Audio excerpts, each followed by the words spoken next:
likööriä siellä laukussa ja tämmöisen likööripullon juominen tuolla iällä, niin seuraavaksi voi olla jopa katastrofaalinen tälle tytölle.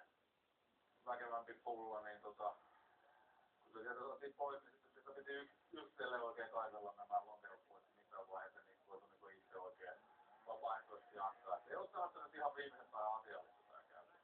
Edelliskin sanoin, että ei ole ja oli. Ei ole. Ei se piilottaa. Minkäkä sitä on? Jaa, meidän sitten ryhmällä sanoa. Oikein.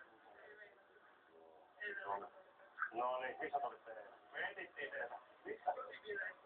Jaa, ja me on kesää, missä me etittiin ja rahoittiin.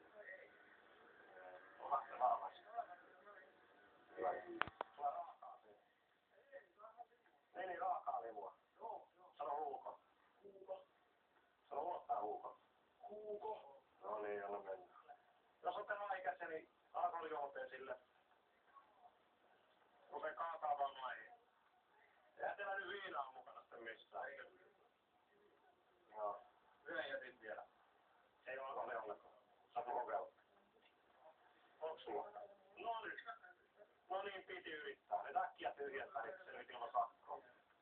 Käytännössä silloin, kun he rupeat piilottelemaan näitä juomia tai valehtelemaan ikiä tai henkilöllisyyksiä, silloin otetaan vanhempiin yhteys. Pikkusen jouduttiin rajaamaan tätä. Normaalitapauksessa otetaan kaikki vanhempiin yhteys. Nyt tää tiedettiin jo siinä vaiheessa, kun mennään sinne paikalle, että me ei millään pystytä kaikille vanhemmille sorvamaan tapahtumaan. Tää oli 13.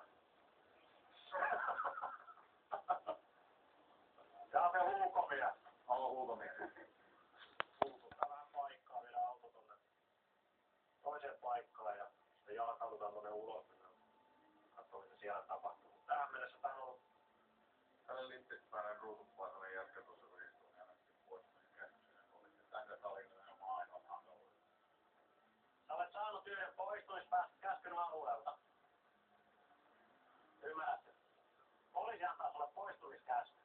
Tarkoittaa sitä, että sä et saa olla tällä alueella. Kuuntele nyt tänne näin. No herra, pyydettiin sitten uudelleen poistumaan sitä alueelta, että lähtisi menemään. Ja herra järjesti tämmöisen hauska juoksukilpailun, että hän juoksenteli siinä ympäri pusikkoja pitkin. Ja ei oikein ollut halukas poistumaan sitä alueelta. Tämä on hyvä pujualergi, se etsii taas pujujen kesken. Jos mä nyt saan sen kiinni, niin putka on kyllä lähtee. Minä sitten sitä tavoittanut sitä pusikossa pönnittyä, niin vaan Sami sitten huomasi, että